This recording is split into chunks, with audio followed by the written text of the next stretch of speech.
Hello and welcome to a little short, not short, it's actually quite a long video, but it's just something I was doing. I was testing out the AI guard mode of, BD Armory, and I thought it would be quite a cool idea just to stage a little raid on the KSC. So I've got here some attackers and some heavy bombers to destroy some ground targets. I've got some flat guns out there. I'm hoping that what I can get the attackers to do is destroy the emplacements, the flak emplacements, and then I'll have my larger, heavier bombers come in and level bomb the KSC. Well, that was the plan, because after the attackers dropped their bombs, they were going to be acting as the bomber cover. But turns out the bombers apparently don't need no cover because they're strong, independent.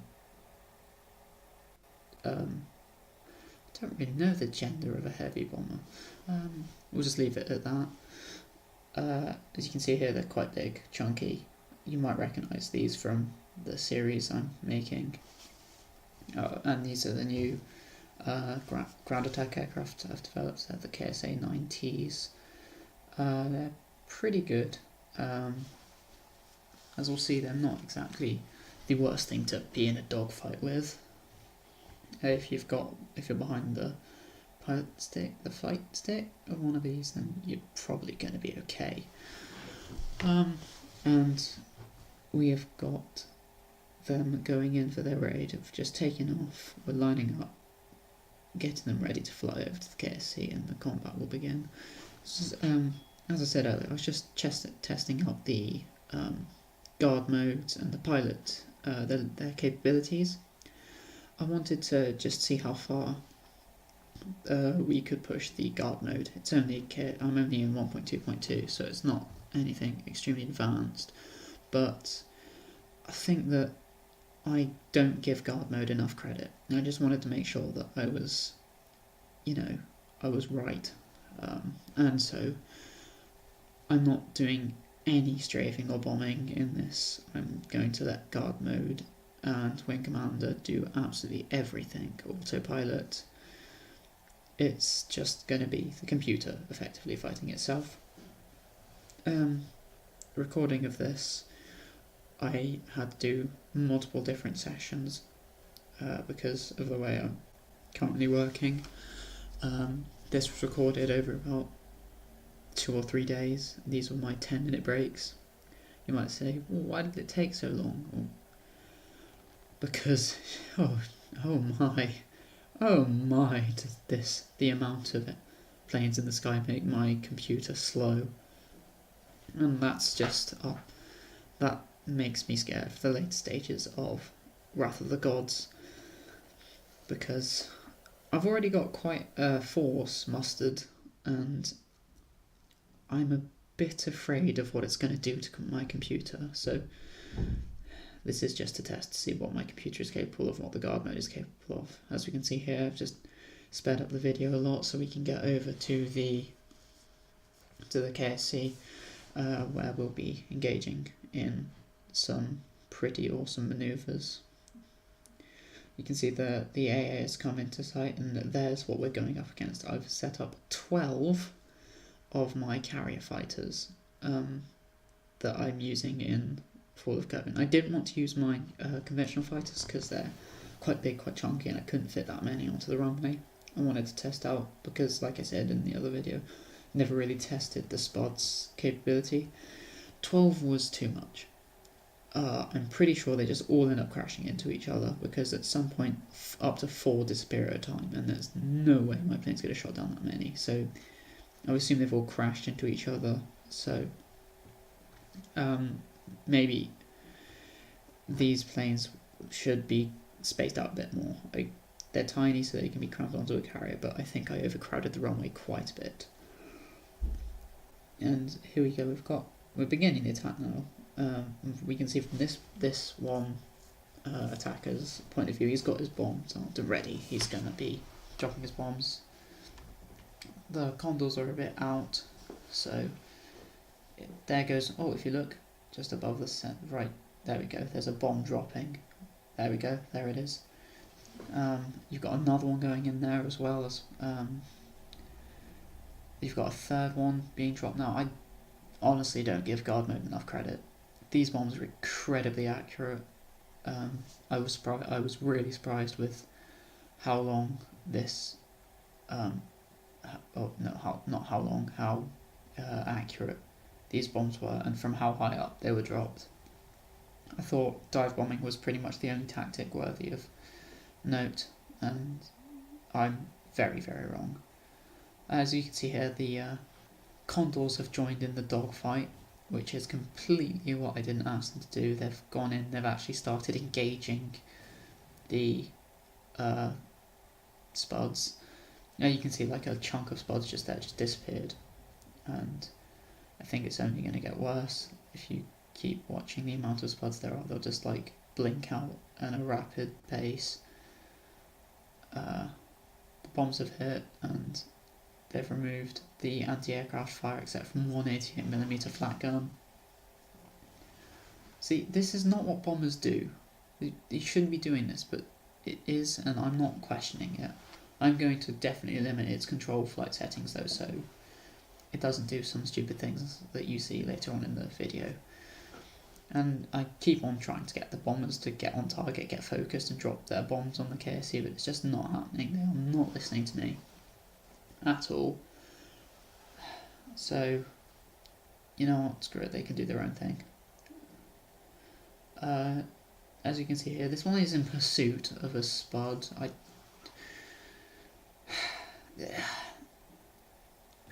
Trying to get bombers to bomb is hard because guard mode calibrates everything for fighter roll.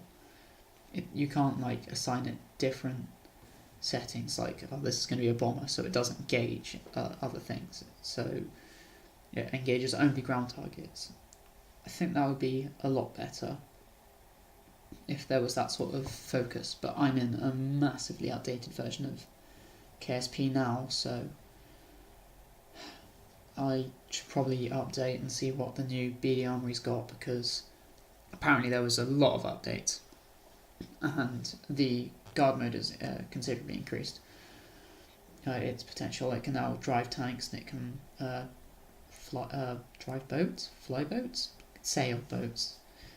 There you go, another Spud is down. Look, there's so little left now. There's just 2 functioning Spuds, and this is what I meant by I should have left them. I think what they all did was target the same targets, and then they just kind of crashed into each other, which has given the ground attack aircraft and the Condors a massive advantage. Yeah, it wasn't really the best idea. I should have spaced out the fighters a lot better.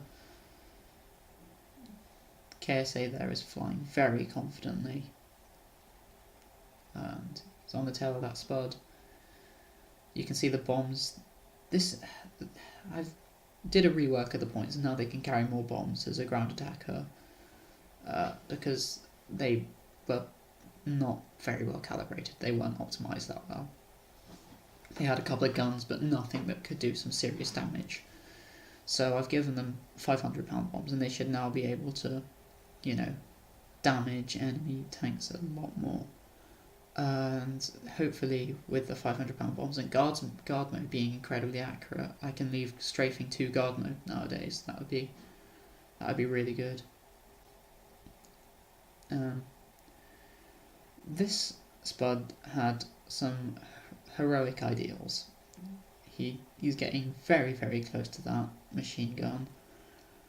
He's flown right over the top of a very heavily defended bomber, and then he goes full divine wind and banks in towards this bomber, doesn't quite avoid the collision and just takes off its tailplane. And here come more 50 cal shots from another bomber that's nearby. I'm surprised that it survived this barrage. There's so much 50 cal fire in the air. The bomber is on fire, its tail is I don't know why the tail is on fire, but does it really matter? It's just a cool visual effect. I think it looks awesome. So switching over to the bomber that's lost its tailplane, and we're going to just bail the pilot out because that plane is done for. Out we go. Come on. There we go. Yeah, it took so long for this to load properly. Here we go. Don't have any parachutes, so what I was trying to do is engage the RCS, the EVA pack, and float down to the surface gently, but it was over water, so we didn't need to, and it splashed down, and the pilot survived. Yay!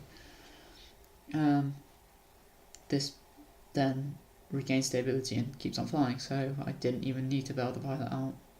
Good job me. You can see the flak guns there still putting up fire into the sky, but I know at one point it gets bombed, but I can't remember exactly how long it is until it gets hit by that bomb. This is Tammy Kerman, who's a guy I was a bit, well, I guess that's very, very wrong of me, just assuming a gender based on their name. Naughty. Anyhow, these guys, these last two proper pilots, these last two flying spud pilots, they really gave the KSA the run for their money. I thought at this point it was a done game, and that their Condors and the 90s had this, but the remaining fighter pilots on Team B decided to give me a bit of a shock, and they didn't surrender. They never gave up fighting, and I'm proud of them. You know, yeah, proud of them. You can see that's where the crashed Condor is. That's what's left of it. Isn't it beautiful? These Condors I definitely need to rebalance their steering settings because they are way too manoeuvrable when guard mode and AI pilot flies them. I need to cut that back a lot. It's still got all of its bombs, so that's good fun, I guess. It's still got £8,000 worth of bombs to level the KSC with. You can see there's fire going in, bullets being exchanged. The Condor to our left is engaging on one of the spuds. There goes a bomb. That one's going towards the 88. That is the bomb that disables the 88. I was thinking if I could target the bomb with the fighter and see if I could get it to try and intercept, but doesn't look like it.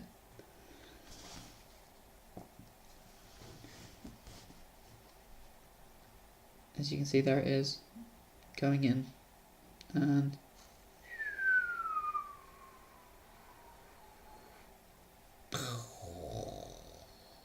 destroyed. Here comes the KSA in order to try and knock this spud out, but this one is having none of it and just keeps flying in a very straight line. The perfect evasive tactic. Tammy here again, dodging 50 cal fire by flying in another perfectly straight line. I don't know if this is the way I've set them up, or if it's just something from me not calibrating properly. They just seem to fly in straight lines for ages, making it very easy for the other team to get shots in and on them. I need to fix it if I can. We've got Bomber here getting ready to bomb KSC by flying in the opposite direction. Why won't you do what I tell you? And here's the other spud that's been dogfighting. This Condor has now lost all control, and I was just leaving it to see if it could regain control. This is what I meant by the AI pilot tries to do too much fancy stuff with it. It was trying to go for a bombing run on the KSC, get that radar installation, but it turns out that it just turned too sharply. It's knocked itself off. It's now in a very, very slow flat spin. It can't recover from this. I was just leaving it to see what would happen, and you've got the machine gun's firing, still going at that, trying to get that radar detection system, the final piece, final ground unit. It gets a hit, but it only destroys the solar panel, so it wasn't a major victory. And we can jump the pilot out, try and bail him out of the way, but sadly he hits the ground too hard and gets flattened. Not great. Yeah, again, we're just switching over to the spuds, seeing how they're dealing. This one's doing well. This one's doing well. There's another bomb going in there. This is a real act of no mercy. You see that there? That's the crashed wreckage of a spud. That's just a cockpit. There's nothing else on it, and bombed. 500-pounder bomb. Oh, Team A. Oh, you need to calm down on the homicide a bit. This is war, but it's not murder. Look at the size difference between these two. This is an ultralight carrier fighter, designed for quick takeoff and high climb speed. It's basically just to be a stopgap for the naval forces until I have actually developed a craft which can both climb well, turn well, and do other things well too. I just needed a naval fighter. It was never supposed to be anything big, and it's absolutely diminutive. It's so small in comparison to the ground attack aircraft here. Tried to use the 500-pounder there, see if I could actually get the guard mode to change, but it has gone back to its old settings. This 50 cal turret puts a couple of shots out at the radar detection system. This plane is close to stalling out and hitting the ground, and I still can't fix it.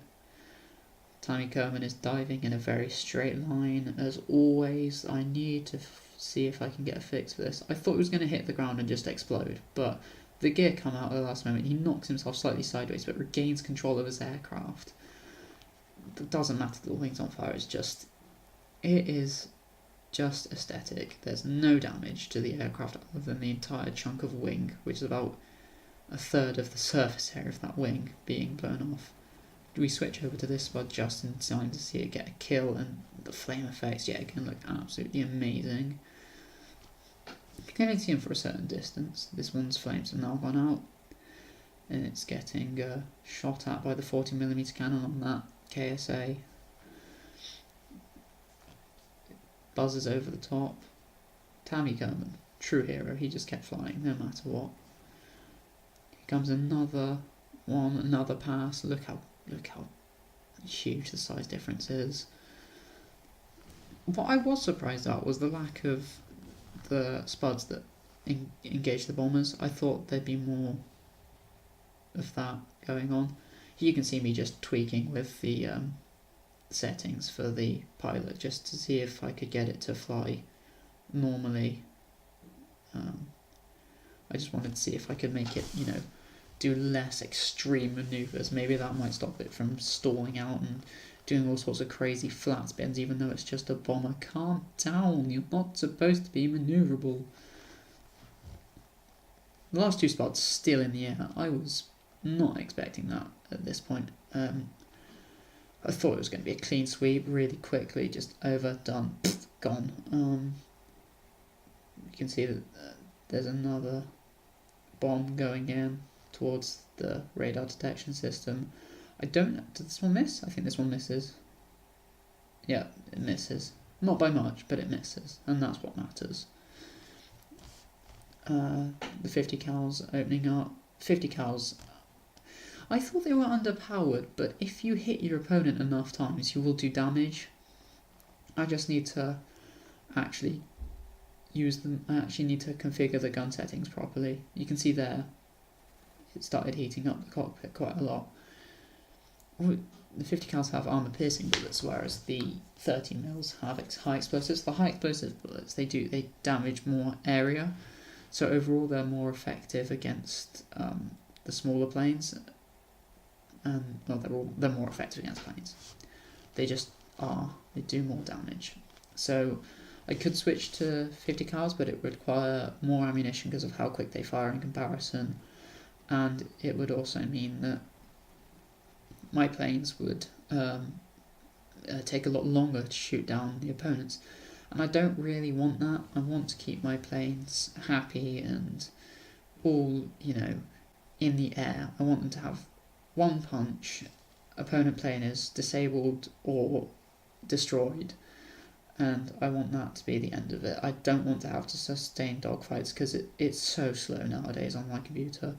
If I tried to put 650 cals on my aircraft, the amount of time it would take for shooting down opponent's aircraft would just be ridiculous. It would take so long.